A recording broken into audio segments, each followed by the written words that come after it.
രാഹുൽ ഗാന്ധിയുടെ വോട്ട് അധികാർ യാത്ര കേരളത്തെയും സ്വാധീനിക്കുമെന്ന് കൊടിക്കുന്നിൽ സുരേഷ് MP റിപ്പോർട്ടറിനോട്. കേരളത്തിൽ CPM വ്യാജ വോട്ട് ചേർക്കുകയാണ്. ഇതിനെതിരെ വിധിയെഴുത്തുണ്ടാകുമെന്നും കൊടിക്കുന്നിൽ സുരേഷ് പറഞ്ഞു. ബീഹാറിലാണ്, പട്നയിലാണ് രാഹുൽ ഗാന്ധിയുടെ വോട്ടർ അധികാർ യാത്രയുടെ സമാപന സമ്മേളന വേദിക്കരികെയാണ്. എന്നോടൊപ്പം കൊടിക്കുന്നിൽ സുരേഷ് ഉണ്ട്. ബീഹാറിലെ ഇത്രയും വലിയ ജനപ്രവാഹം കാണുമ്പോൾ എന്ന് തോന്നുന്നു? തീർച്ചയായിട്ടും ഇത് ഇന്ത്യ സഖ്യത്തിന്റെ വൻ വിജയമാണ്. അടുത്ത് നടക്കാൻ പോകുന്ന ബീഹാർ നിയമസഭാ തെരഞ്ഞെടുപ്പിൽ ഇന്ത്യ സഖ്യം ഇവിടെ വൻപിച്ച ഭൂരിപക്ഷം നേടുമെന്നുള്ള കാര്യത്തിൽ ആ ഒരു സംശയമില്ല.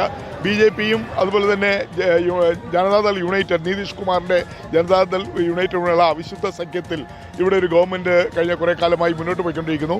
ഈ ഗവൺമെന്റിലുള്ള അല്ലെങ്കിൽ BJP നിതീഷ് കുമാർ ഗവൺമെന്റിലുള്ള ജനവിശ്വാസം നഷ്ടപ്പെട്ടിരിക്കുന്നു. ജനങ്ങളുടെ വിശ്വാസം നഷ്ടപ്പെട്ട ഒരു ഗവൺമെന്റാണ് ഇന്ന് ബീഹാറിൽ ഭരിക്കുന്നത്. ഈ ഭരണത്തെ എത്രയും പെട്ടെന്ന് ബീഹാറിൽ നിന്ന് പുറത്താക്കുക എന്നുള്ളതാണ് ഇവിടുത്തെ ജനങ്ങളുടെ ആഗ്രഹം. അതനുസരിച്ചാണ് വോട്ട് അധികാർ യാത്രയിൽ ഇത്രയും വലിയൊരു ജനപങ്കാളിത്തം, ജനങ്ങളുടെ മഹാപ്രവാഹം തന്നെ. ഗാന്ധി മൈതാൻ ഇന്നേ വരെ ദർശിച്ചിട്ടില്ലാത്ത വൻപിച്ച ജനക്കൂട്ടമാണ് ഇവിടെ വന്നു ചേർന്നുകൊണ്ടിരിക്കുന്നത്. തീർച്ചയായും വോട്ട് അധികാർ യാത്ര തുടങ്ങി അതിൻ്റെ അവസാനം വരെയും ബീഹാറിൽ കാണുന്ന ഈ വൻപിച്ച തരംഗം, ജനങ്ങളുടെ വലിയ പ്രവാഹം തീർച്ചയായും ബീഹാറിൽ മാത്രമല്ല ഇന്ത്യ രാജ്യത്താകമാനം ഉണ്ടാകുന്ന വലിയ മാറ്റങ്ങളുടെ ഒരു തുടക്കം തന്നെയാണ് ബീഹാറിന്റെ മണ്ണിൽ ആരംഭിച്ചിരിക്കുന്നത്. ഒരു പൊളിറ്റിക്കൽ ചേഞ്ച്. സാധാരണ ബീഹാറിലൊക്കെ നിയമസഭാ തെരഞ്ഞെടുപ്പ് നടക്കുമ്പോൾ സമുദായ രാഷ്ട്രീയമാണ് പലപ്പോഴും പറഞ്ഞു കേട്ടിട്ടുള്ളത്. പക്ഷേ ഇപ്പോഴത് പൊളിറ്റിക്കൽ ഫൈറ്റിലേക്ക് പോകുന്നു.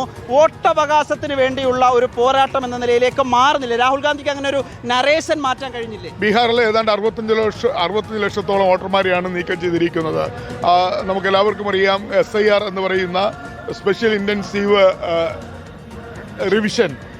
ഇൻറ്റൻസീവ് റിവിഷനിലൂടെ വോട്ടർമാരെ, യഥാർത്ഥ വോട്ടർമാരെ എല്ലാം 65 ലക്ഷത്തോളം വോട്ടർമാരെ വോട്ടർ പട്ടികയിൽ നിന്ന് പുറത്താക്കിക്കൊണ്ട് തെരഞ്ഞെടുപ്പിൽ അട്ടിമറി വിജയം നേടാനാണ് BJP ശ്രമിക്കുന്നത്. അതിന് ഇലക്ഷൻ കമ്മീഷനെ ആയുധമായി അവർ ഉപയോഗിച്ചിരിക്കുന്നു. ഇത് മനസ്സിലാക്കിക്കൊണ്ടാണ് വോട്ട് ചെയ്യാനുള്ള അവകാശം ജനങ്ങളെ ബോധ്യപ്പെടുത്തിക്കൊണ്ടാണ് രാഹുൽ ഗാന്ധിയുടെ നേതൃത്വത്തിലും തേജസ്വി യാദവിന്റെ നേതൃത്വത്തിലും ഒക്കെ തന്നെ ബീഹാറിൽ വോട്ടർ അധികാർ യാത്ര നടക്കുന്നത്. അത് ജനങ്ങൾ പൂർണ്ണമായി ഉൾക്കൊണ്ടിരിക്കുന്നു എന്നതാണ്. രാജ്യമാകെ ഏറ്റെടുത്തു. തീർച്ചയായിട്ടും രാജ്യത്തൊട്ടാകെ ഇതിൻ്റെ ഒരു അലയിൽ ഉണ്ടായിട്ടുണ്ട്.